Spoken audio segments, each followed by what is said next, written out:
안녕하십니까. 두드림 경영학 제9장 기업 조직에 있어서 조직화에 대해서 공부하도록 하겠습니다.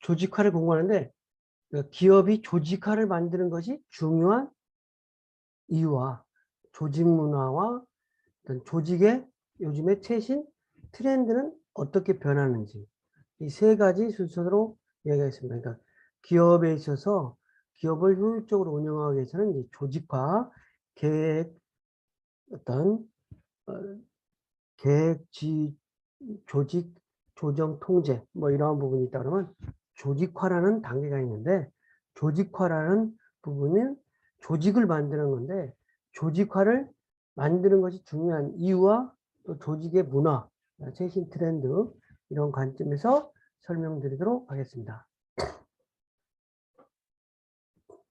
조직화는 뭐냐? 경영 활동에 있어서 계획을 경영 계획을 수립을 하고 경영 계획을 수립하고 그다음에 조직화, 그다음에 어떤 기업을 지휘하고 통제하고 다시 피드백으로 어떤 다시 계획을 하는 그런 경영 순환 과정에 있다 그러면 조직화라고 하는 부분은 계획 수립이 된 연후에 조직화의 단계를 거친다 이렇게 보면 되겠습니다. 그래서 조직화라고 하는 것은 뭐냐면 조직 어떤 업무를 하기 위해서 기업이 어떤 새로운 사업을 하기 위해서 계획을 수립했다든지 신규 투자를 하기 위해서 계획을 수립을 했다 그러면 그런 계획 수립 과정이 끝나면 조직 구성원의 각자의 직무와 상호 간의 관계를 규정하는 것으로 누가 어떤 일을 맡게 되는지를 결정하는 것이다. 계획 다음으로 후속적으로 조직화를 하는 거죠. 그래서 우리가 하고자 하는 일을 누가 맡을 것인지 그리고 그것을 어떻게 연관되어지는지 그런 과정을 조직화라고 하는 것이다. 그래서 조직화라고 하는 것은 가장 효과적으로 수행하기 위해서 어떤 업무를 필요한 요소를 합리적으로 배분하고 조정하는 데 목적이 있다는 거죠. 처음에 조직을 만드는 것뿐만 아니라 지속적인 관리 활동의 대상이다. 그래서 조직에서 할 일, 즉 업무 내용을 파악하고 조직의 구조와 직책을 결정한 후에 각 직책에 적합한 사람을 선발하는 순서를 거치는 과정으로 처음 조직을 만든다면 이 과정은 모두 동일하게 적용이 되는 것이다. 그래서 조직화라고 하는 것은 다시 한번 설명드린다면 조직화라고 하는 것은 계획을 어떤 업무를 진행하기 위해서 추진하기 위해서 새로운 상품을 개발하기 위해서 어떤 계획을 만들었다면 그 계획 이후에 조직 구성원이 각자의 직무와 상호관계를 규정하는 것으로 누가 어떤 일을 맡을 것인지 이런 것을 결정하는 것이다. 그리고 그것이 어떻게 서로 연관이 되는지 이런 부분이 조직화라고 보면 되겠습니다. 그래서 조직화의 필수적인 요소는 뭐냐? 조직화는 첫 번째 직무, 어떠한 일을 할 것인지 그 다음에 권한과 책임, 그 다음에 직위 및 상호관계를 설정한다. 누가 대표이사를 할 것인지, 누가 부장을 할 것인지, 누가 담당 일을 할 것인지, 예? 이렇게 어떤 부분으로서 직위와 상호관계를 서로 결정하는 거예요. 직무라고 하는 부분을 먼저 설명하면 직무라고 하는 거는 직무라고 하는 건 잡, 그 다음에 권한이랑은 authority, 책임은 responsibility, 직위 및 상호 관계의 설정인데 직무라고 하는 부분은 조직 구성원이 책임지고 해야 하는 일을 말하는 것이다. 어떤 일을 할 것인지, 우리가 어떤 일을 할 것인지, 신규 사업 부서에서 어떠한 일을 할 것인지, 아니면 생산부서에서 어떠한 일을 할 것인지, 그래서 조직 구성원이 책임지고 해야 할 일은 집합이 직무다. 그래서 조직의 규모가 커지면 어떤 조직 전체의 일이 증가하므로 적정 수준의 업무 분할이 필요하다. 그러니까 혼자 해도 되는 때는 혼자 하는 거지만 매출이 늘는다든지 일이 늘어나면 사람을 더 채용해서 하게 되면 채용된 사람을 업무를 어떻게 나눌 것인지 이런 부분이에요. 그래서 직무 전문화는 한정된 부분만을 맡아서 일을 처리함으로써 능률적인 작업이 가능하다. 분업이 가능하다는 거죠. 그래서 작은 일에 대한 주인의식과 만족도 때문에 어떤 자칫 소외감을 느낄 수도 있고 한정된 일만을 반복적으로 계속함에 따라서 지루함을 느낄 수 있는 단점도 있지만 어떤 분업을 통해서 전문화될 수가 있다는 거죠. 그 다음에 권한이라고 하는 부분은 의사결정을 하거나 기업 자원을 사용하는 등 맡은 일을 수행하는 데 필요한 공식적이고 합리법적인 권력으로서 조직 구성원의 수용 없이 어떤 존재 불가능이다. 그러니까 조직 구성원이 서로 합의가 돼야 된다는 거죠. 책임이라고 하는 것은 자신의 직무와 권한을 이용하여 예상 결과를 달성해야 할 의무로서 자신이 맡아서 해야 하는 임무다. 책임이라고 하는 것은 다른 사람에게 이임할 수도 없고 구성원이 자신에게 주어진 일을 수행하겠다고 수락할 때 발생하는 거다. 따라서 직무, 권한, 책임은 서로 관련되어 있다고 볼 수 있겠습니다. 그 다음에 직위 및 상호간의 관계의 설정. 직위는 직무에 따라 규정된 사회적 또는 행정적 이치를 의미하며 직위에 따라서 기업 내 구성원의 직무, 책임, 권한의 차이가 발생한다. 그래서 경영자에게 중요한 일 중에 하나는 어떤 그 기업의 직무, 권한, 책임의 어떤 균형을 유지시켜 주는 것이 중요하다. 직위 간에 발생하는 직무의 범위, 권한, 책임 간의 모순 관계 및 중복 범위를 확인해 합리적으로 설정할 때 조직이 합리적으로 운영되고 구성되는 결과를 가져온다고 할 수 있겠습니다. 그러니까 상호 간에 직원 간에 A라는 직원은 무슨 일을 해야 된다. B라는 직원은 무슨 일을 해야 된다. C라는 직원은 무슨 일을 해야 된다. 그런 직무를 명확하게 나눠주고 A라는 직원의 책임, A라는 직원의 권한 이런 거를 명확하게 해야만 된다는 거죠. 조직화 그러면 과정은 뭐냐? 조직화를 가는 과정은 첫 번째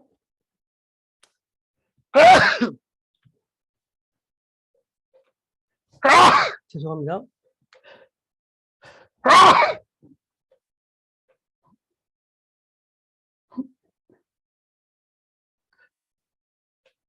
수행 업무의 파악, 그 다음에 직무의 분할, 세 번째 분화 과정을 거쳐서 조직화 과정 단계를 설정하는 것이라고 할 수 있겠습니다.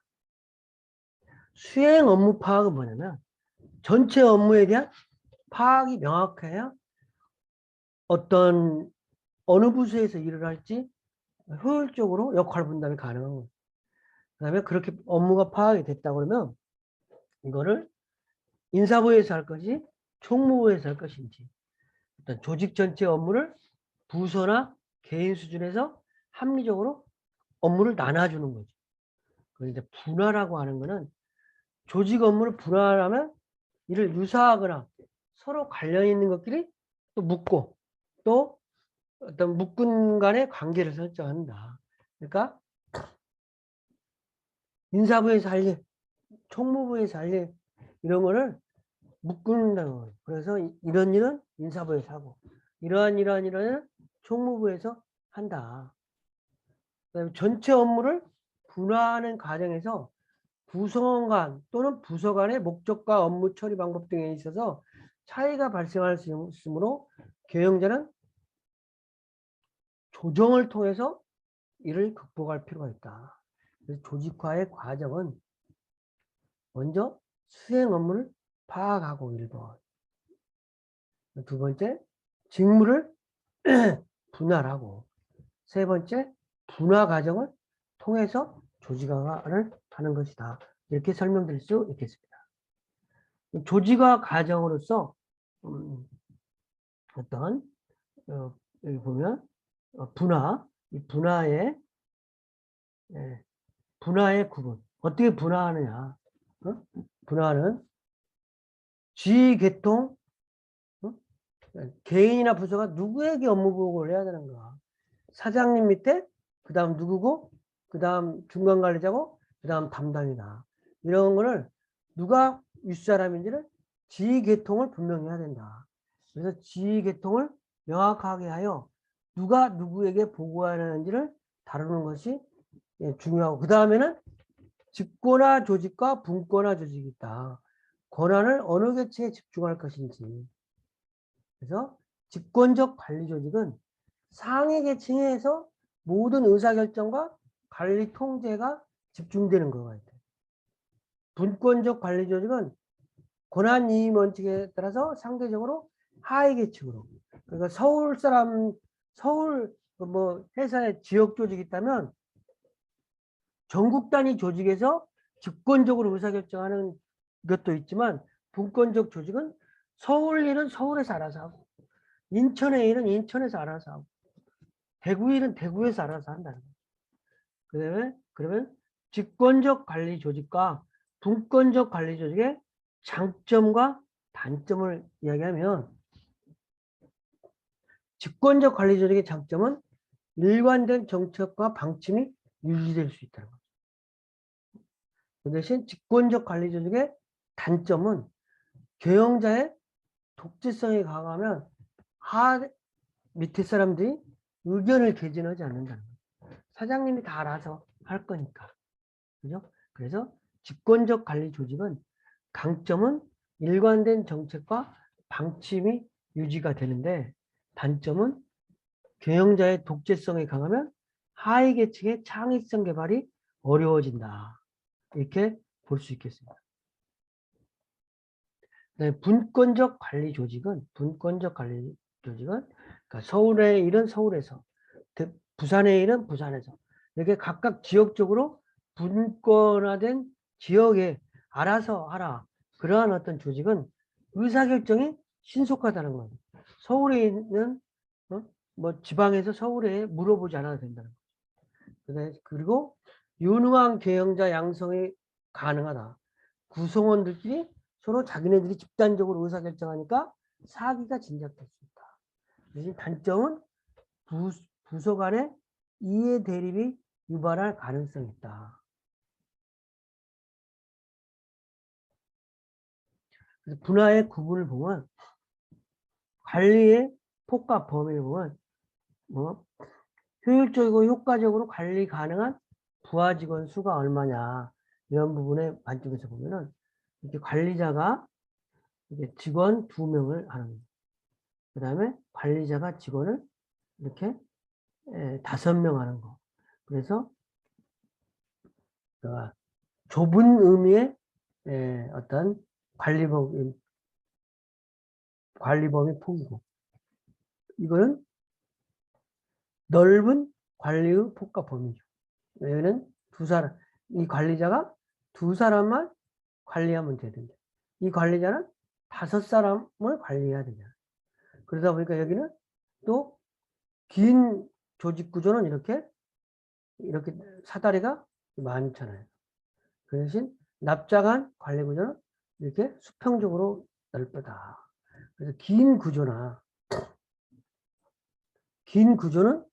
한 명의 관리자가 적은 수의 직원을 관리하는 경우로 주로 지속적인 혁신과 소규모 개발 위주로 조직의 정합하다.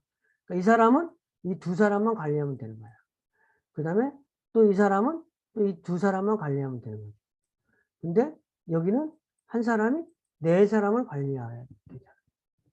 납작한, 그러니까 이 납작한 구조는 한 명의 관리자가 많은 수의 직원을 관리하기 때문에 비용 절감에 관심이 많은 기업에 적합하다. 이렇게 하죠.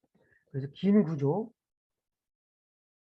긴 구조의 장점은 직원에 대한 철저한 관리 감독이 된다. 두 사람만 감독하면 되니까. 납작한 구조는 상대적으로 낮은 비용이 들고 빠른 의사결정 속도가 되고 직원의 자율성이 증가된다. 통제할 수가 없으니까. 근데 긴 구조의 단점은 높은 비용이 된다는 거예요. 높은 비용. 직원의 다 윗사람이 알아서 해야 되니까 직원의 자율성이 감소되는 단점이 있다. 이렇게 설명드릴 수 있겠습니다. 그 다음에 조직의 분화에 기능과 제품에 의한 분화가 될 수 있다. 기능. 기능에 의한 분화는 사장님이 있으면 기획부, 인사부, 생산부서, 재무부서, 영업부서 이렇게 업무 기능 중심으로 나눠지는 거. 그 다음에 제품 중심으로는 대표이사가 있으면 반도체 만드는 부서, 휴대폰 만드는 부서, 가전제품 만드는 부서, 컴퓨터 만드는 부서 이렇게 제품 중심으로 조직이 나눠지는 경우가 있다. 그래서 기능 중심에 대한 수평적 분화는 인사, 생산, 마케팅, 어떤 재무 회계 등과 같이 조직에서 수행되는 어떤 기본적인 업무 기능을 중심으로 구분하는 건데 대다수 기업이 이런 형태의 어떤 그 분화된 기능에 의한 수평적 분화된 조직을 가지고 있다는 주로 제품이나 서비스 규모가 작은 기업에 적합한 형태다. 근데 제품에 의한 수평적 분화는 제품 자체, 제품 라인 등 제품을 기반으로 분화하는 거. 그 반도체만 해도 어떤 반도체 부서가 너무 크면 반도체 부서에서 알아서 하는 거. 휴대폰 총 매출액이 막 3조 이렇게 되면 휴대폰 부서에서 알아서 하는 거. 가전은 가전, 컴퓨터는 컴퓨터 부서에서 서로 의사결정할 수 있도록 어떤 업무를 그런 방향으로 조직이 분화된다. 지역에 의한 또 분할 있을 수 있죠.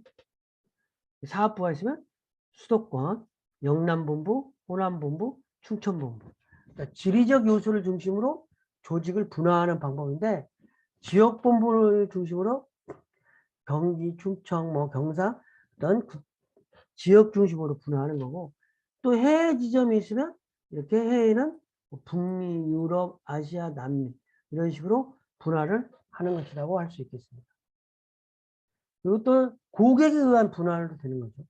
그래서 고객에 의한 분할은 은행 같은 데서 개인 고객 담당, 기업 고객 담당, 자산 관리, 그다음에 회사 담당 이렇게 구분할 수 있다는 거. 그다음에 업무 과정에 의한 분화가 있는데 공장장이 있다 그러면 조형부, 재관부, 가공부, 조립부 이렇게 업무를 추진하는 형태로 부서를 나눌 수도 있다. 수평적으로. 조직의 형태는 또 조직의 형태가 여러 가지 조직이 있는데 단순한 이렇게 군대 조직처럼 이렇게 단순하게 대표, 직원 이렇게 관료 조직처럼 어떤 법원, 고등법원 이렇게 해가지고 그 밑에 조직이 프로젝트 조직이랑은 어떤 업무 중심으로 그리고 매트릭스 조직, 네트워크 조직이 있는데 먼저 단순한 조직을 보면은 이게 어떤 사장 밑에 바로 직원이 3명 이렇게 있다는 거. 단순한 조직은 그러니까 사장님의 통제가 쉽다라는 거. 매우 빠르고 유연하다는 장점이 있다. 근데 기업 규모가 크면 최고경영자의 업무가 증가해서 효율적으로 어떤 업무가 추진될 수 있는 단점이 있는 거죠. 관료조직이라고 하는 거는 이런 조직은 기계적 관료조직은 명확하게 규정된 관료 계층, 표준화된 의사소통 경로, 명문화된 책임 규정 등이 존재하기 때문에 안정적인 환경에서 운영상의 효율성을 추구할 수 있으나 외부 환경 변화에 반응이 둔하다는 점이 단점이라 할 수 있습니다. 그래서 전문적인 관료 조직은 의사, 대학 교수 등 전문가 집단이 이에 해당되고 기업 내에서도 전문가의 숙련도를 우선하기 때문에 다른 부분에 비해서 전문가 집단의 영향력이 커진다고 할 수 있겠습니다. 그다음에 이제 세 번째는 프로젝트 조직인데, 프로젝트 조직은 뭐냐면 어떤 업무 성격별로 조직을 하는 거다 이거죠. 환경 변화에 능동적으로 대처하기 위해서 등장한 조직 형태로 특정한 과제나 목표를 달성하기 위해서 구성되는 임시 조직이라고 할 수 있는데, 팀은 기존 조직에서 프로젝트를 수행에 적합하다고 판단되는 사람들을 차출해가지고 구성을 하고, 전통적인 명령 통일 원칙을 무시하고 한 개인이 두 사람 이상의 어떤 지시를 받고 업무를 하는 것이다. 매트릭스 조직이라고 하는 부분은, 매트릭스 조직은 두 개 이상의 부분이 결합한 것이 특징으로서 원래 조직 구성원이 속한 부서도 배치되고 동시에 본인이 현재 맡고 있는 팀에 배치돼서 두 개의 조직에 어떤 한 사람이 속해 있는 거죠. 그래서 급변하는 환경에서도 성장을 추구하려는 조직에서 주로 운영이 되는데, 기능 부서 간 유기적인 협조는 가능하고, 그렇지만 직속 상사가 2명 막 이상이기 때문에 혼선이 이룰 수 있다는 거죠. 네트워크 조직이라는 거는 이제 정보통신 기술이 적용되면서 활발해진 조직 형태로서 서로 독립된 조직들이 핵심 부분만을 유지하고 나머지 부분들은 다른 조직들과 네트워크로 연결된 조직을 의미하는데, 자사의 입장에서 핵심만을 보유하고 있고 나머지 조직은 조직 위에 네트워크를 형성하여 아웃소싱을 주는 뭐 그런 형태가 되겠죠. 환경 변화에 민첩하게 대응할 수 있다는 장점이 있지만, 또 다른 부분으로서는 기업들 간의 견고한 어떤 신뢰관계가 형성되어 있어야 가능한 어떤 조직이라고 할 수 있겠습니다. 그래서 여기서는 우리가 이렇게 단순 조직, 관료 조직, 프로젝트 조직과 이 정도만 우리가 먼저 이해를 하고, 매트릭스 조직과 네트워크 조직은 조금 더 단순 조직, 관료 조직, 프로젝트 조직을 이해한 연후에 어떤 이해하는 방향으로 하겠습니다. 조직을 만드는 조직 문화라는 게 있는데, 조직 문화, 기업마다 기업의 이미지가 있듯이 어떤 기업마다 조직 문화가 독특한 조직 문화가 있다는 거예요. 그래서 기업 문화는 비공식적이고 구성원들이 함께 공유하는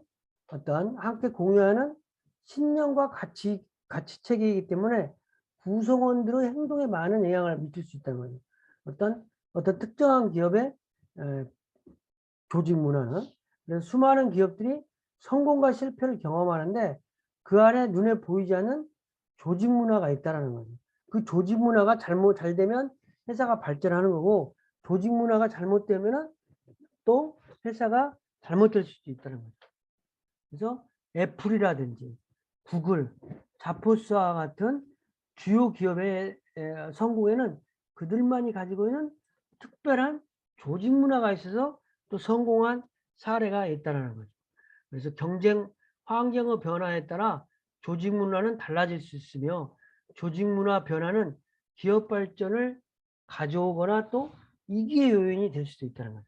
그래서 삼성 같은 경우는 기업의 조직 문화가 치밀한 어떤 이미지, 그 다음에 LG 같은 경우는 유연한 이미지, 그 다음에 현대 같은 경우는 저돌적인 이미지, 이러한 이미지가 형성되는데, 이러한 이미지가 형성되기까지는 그 기업의 조직 문화에서 이렇게 파생이 된 거라고 할 수 있겠습니다.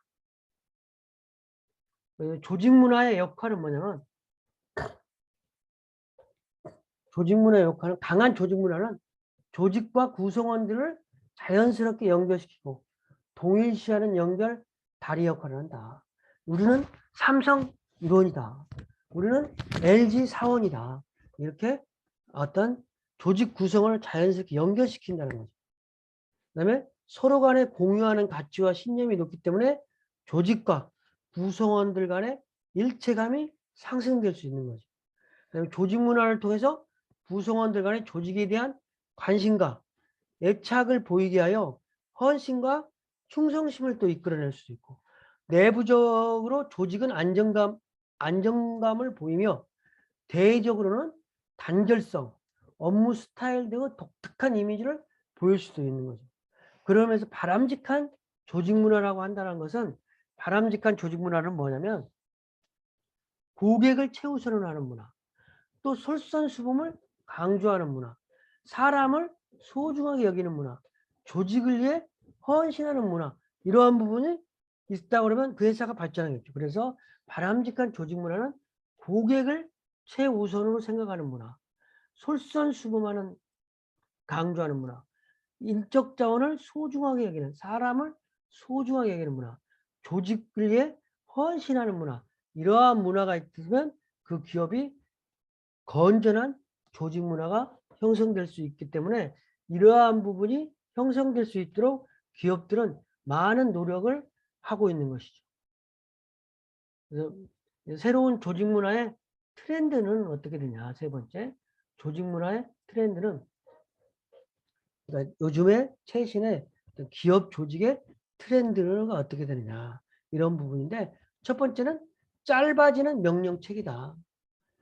그러니까 옛날 같으면 사장, 부사장, 전무, 부장, 차장, 담당 이렇게 되는데, 이제는 사장, 임원, 책임자, 담당, 이렇게 4단계로 만나는, 이게 짧아지는 명령체다. 최근에는 불필요한 경영 계층을 과감하게 제거하고 수평적인 조직 문화를 선호하는 방향으로 간다.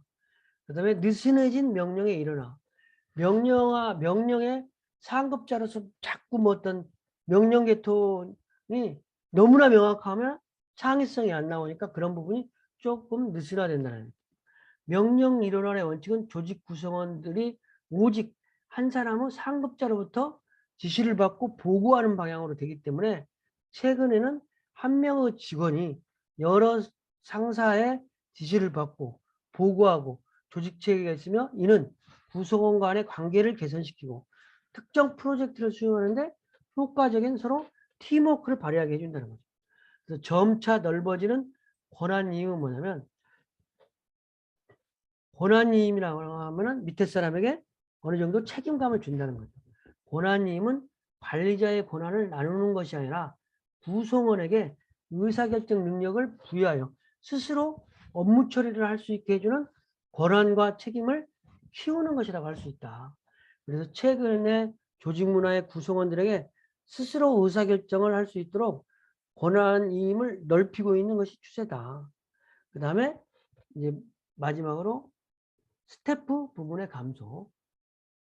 스태프 그러니까 참모를 감소시킨다는 거죠. 그러니까 실질적으로 일하는 부분을 넓히고 일단 참모 부서를 좁힌다, 이런 부분이 되겠습니다. 그래서 나이는 생산과 판매와 같이 조직 목표에 직접적인